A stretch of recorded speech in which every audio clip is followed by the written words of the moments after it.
really give our best every time na nagpe-perform po kami. Okay, last question ko. What is your dream concert or dream performance be like? Can I answer po? We're dreaming of Philippine Arena, world tours, Yes, po. name it. Yun talaga, we're manifesting positively na someday we're gonna do all of that. Like Philippine Arena, world tours in different countries in the world. Ayun po. Yeah, additional lang din po.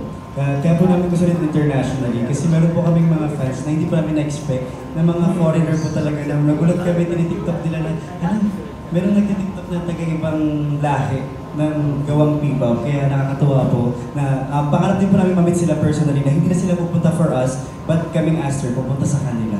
And talagang we're dreaming big po talaga for this Aster talaga po.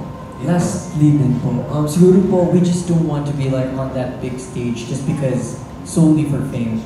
We want to share our music to each and every one of those na pupunta po dun. Kasi, as I said po, Aster is not just here just to dream of being big. We're also here to share our music, to inspire people, to motivate people, and of course, para may mga aspiring din ng mga idols dyan, we want them to have that certain light na parang mag-open para sa kanila. Ayun po. Thank you so much po. Thank you, and we're down to our last question. Hi guys. Hello po. Hello po. So, I would like to ask a question kasi ang daming mga P-pop group na nagsisiputan ngayon. So, what do you think or paano kaya kayo susuportahan ng mga P-pop supporters din na yung supporta na binibigay nila din sa mga inuudulo nila? Siguro po based on our experience po. Kasi minsan po kasi nagkakaroon po kami ng mga mall shows or events po. And sa isang event po na yun, madami po mga P-pop groups na nandoon po. And we experience, like, especially I'm seeing several twinkles from here na nanggaling sa fandom ng Hanis, and na nagsusupport ng Aja, and now they're also supporting not just Aja but Aster as well. So, for us, sobrang overwhelming niya kasi parang dati yung iba dito mag-hindi, yung iba dito mga... Basta ang ano po, sobrang... It speaks about and it promotes P-pop brands. Kasi, ano eh, like, uso dati yung fan wars. Gusto nila, ito lang yung grupo na aangat, ito lang yung grupo na aangat. Pero P-pop Rise is not all about that. P-pop Rise is every P-pop group in the Philippines is rising all together po. Yes, to add it po, siguro one thing din na hatak ng Aster, like ng new Twinkles po, is through our music and our performances po. Kasi, like, lahat po ng ginagawa namin, gaya ng sinasabi ng leader namin, like lahat po ng ginagawa namin ay para sa inyong lahat po. And para din po, like, to prove to ourselves din po na, like, every time na may lalabas po kami, like, dapat quality po talaga and we will give our 100% like puso po sa lahat ng craft na nilalabas po namin. Yes po. Okay. So may last question. Sabi dito, Aster came from company's name Asterisk, which means a small star. So are you ready to be a big star someday? Yes po. Gusto ko talagang buhay. Yes, ready na po. So paano nyo i-convince yung mga supporters nyo na kaya rin namin to someday?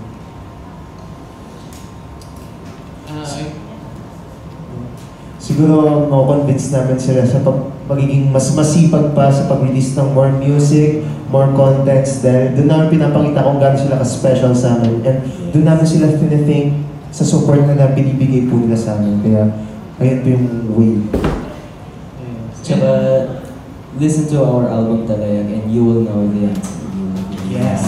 So, And then, Tuwan din po na paparating po ngayon yung fan ba namin, which is yung Starborn po. Parang kami po, hinahayaan po kami ng management namin na gawin po yung mga gusto namin gawin to promote our FanCon po. And yun po, kami po mismo yung gumagawa ng contents namin from sa TikTok po, yung mga reels po. So yun po, na bibigay po namin yung mga kanya-kanyang ideas po para po makahatak po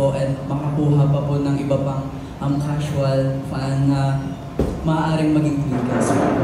And add ko lang din po doon, parang sa mga reels and content po rin, parang lalo yung Aster kasi yung totoong ugali ng kulit ng Aster nakikita sa mga TikToks. Kaya, yan. Kung di pa po kayo nakafollow, please follow po sa Aster TikTok and social media. Thank you po. Hello. May isang papagawa lang ako sa group. Pwede ba kayo one line from your favorite Aster song? One each.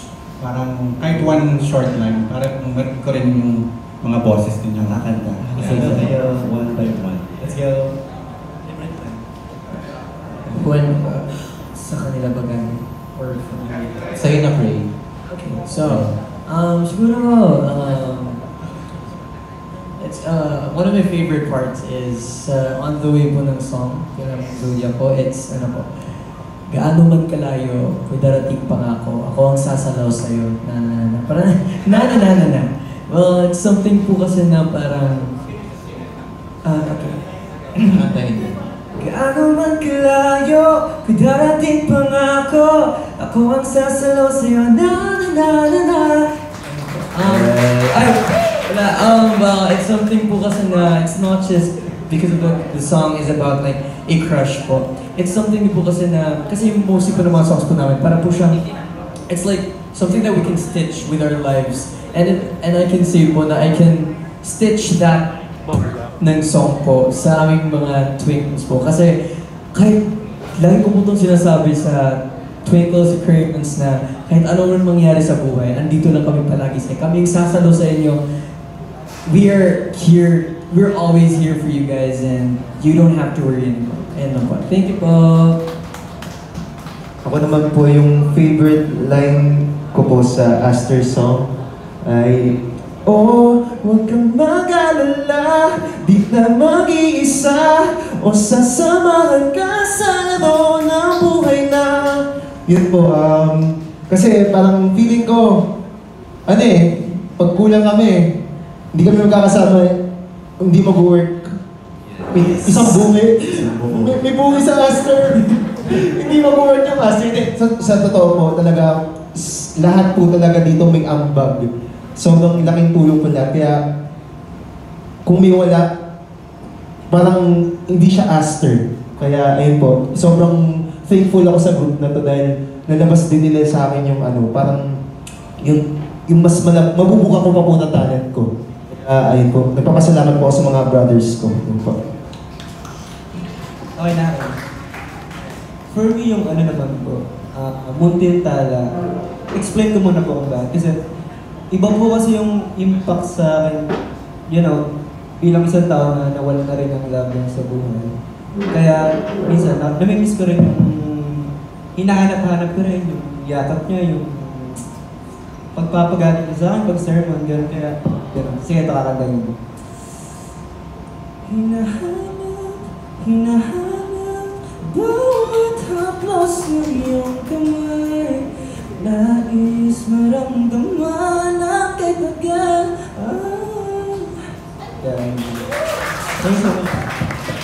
Yeah, sa akin naman po, same with Jem, sa Muntintala din po, yung first line ko po. Kasi, like, as someone din po na nawalan, I can really relate to that line po. So, are you guys ready?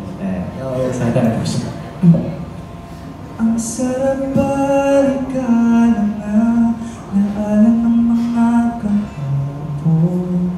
Di basta-basta malilimutan, lumipas man ang panahon. Yun po. That's my favorite line. Kinabahan ako. Kaya mo yan. Sa akin po yung Muntintala, paliwanag po muna is, ano po kasi dito yung pinsan ko na namatay nung last year. Nire-represent ko po para sa kanya to kasi sobrang mahal ko po siya and grabe po yung support na binigay niya po sa akin since Dreammaker po. Yung chorus po ng Muntintala. Tulog na aking Muntintala, sa kabila ng ingay at himig ko ang iyong gabay. Yun po. Nakaka-pressure pala din. Ano po, parang ako nasa competition. Hindi ako po personally. Ang daming nag-answer ng Munting Tala, so iba yung kayo sa akin. Ako po personally, aside from Munting Tala, my favorite line is from our debut song. It goes like this. I'm on my way, and it's my lucky day. Yun po. So, parang it speaks about, it's us going towards our dream. It's us going towards our success. You do. Pressure ako. Siguro po, Munting Tala din po. Like, yung part ko po na Tana, tana, di na mangungulila, huwag naman abay, pagkat hawak na iyong mga munting kamay. Parang, as someone po na parang nawalan po ng mahal sa buhay, parang yun po yung hinahanap ko, yung yakap po ng lolo ko. So kapag kinakanta ko po siya, sobra ko siyang napipil kasi syempre, namiss ko yung lolo ko, yun po. Hindi ka iiyak. Thank you. Ako naman po, kagaya ko kay Cray, sa On The Way po, yung mga ad-libs na nalalagyan ko ng angas. Kasi mahilig po ako mag-rap talaga.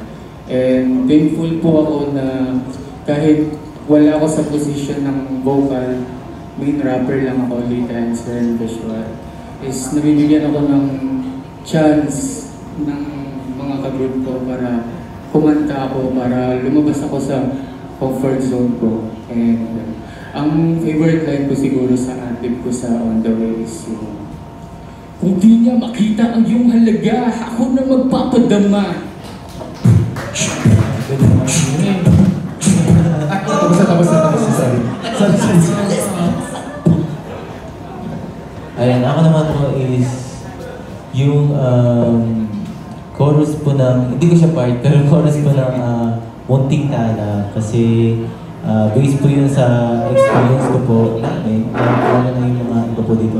Kasi last year po is namatay po yung papa ko, yung father ko po. And doon po ako kumuha ng inspirasyon para maisulat yung kanta na yun. Katulad nga po ng sinabi ko na every word na sinusulat ko po is naiiyak po talaga ako. So, ang chorus niya po is, eto, fun fact na po about Munting Tala. Kasi, nung bata po kasi ako, yung Twinkle, Twinkle, Twinkle, Little Star is, ano sa akin ng papa ko, parang hinaham niya po sa akin pagka pinapatulog niya ako, tapos tinatapik-tapik niya po ako. Kaya po yung Little Star na yun, is kung tatagalogin mo po is Munting Tala. So, ginawa ko lang po ng version ko na naging lullaby po yung chorus. So yung chorus niya po is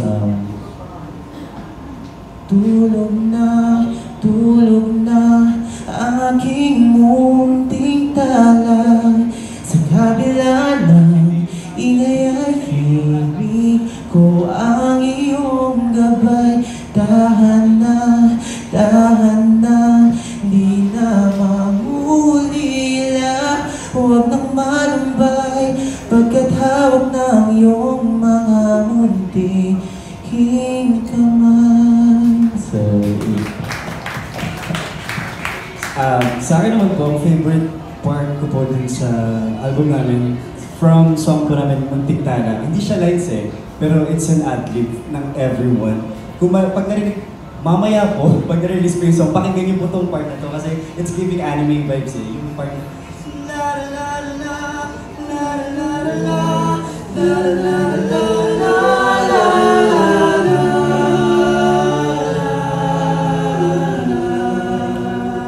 one more time, two. La la la la la la la la la la.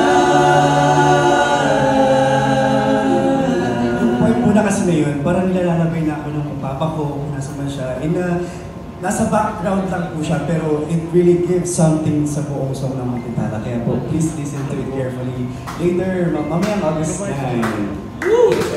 Let's go! The question is, favorite line namin sa album. I have these two favorite lines po. The first one is a line that I wrote sa daily song namin. The delivery is simple, but it's just an empowerment lang sa akin. It just goes like this. Yeah. I'm an idol, I'm a pop star, I'm a rock star, spinning like a big rap star, living like a superstar. Like it just encompasses like we want to be stars and we are all superstars in this lane. Like we will all shine. And my other favorite line is actually nakanta siya ng iba. It's like yung chorus ng Munting Tala. Tulog na aking munting tala. Sa kabila ng ingay ay hiling ko ang iyong gabay. Ito nga yung sinabi niyo, nakakabanga siya. Pero siguro kung meron po akong pipiliin sa mga song na nasulat ko rin sa album, siguro ay yung sa Aklas. Para sa mga hindi nakakalam ng Aklas, Aklas kasi is a dramatic song, nationalistic song sa mga breaking societal norms and culture. And it goes like this. Ika'y sumigaw kung naliligaw hanggang lumitaw at yung matanaw. Pag-asang di naisasantabi pa. Kung gusto mabago, tapusin ang siklo. Kasi ang pinaka-gusto kong line doon, yung kung gusto mabago, tapusin ang siklo. Kasi we as Gen Z, parang kami yung mga cycle breaker ng mga generation na ayaw na namin magpaulit-ulit pa sa cycle namin. Kaya sana sa lahat ng Gen Z, sa mga tao nakikinig, this is your perfect time para mag-aklas sa mga hindi na dapat ulit-ulit ka. And gusto ko lang din special mention sa aming Coach Tay na tumulong din sa pag-ulit. Coach Tay!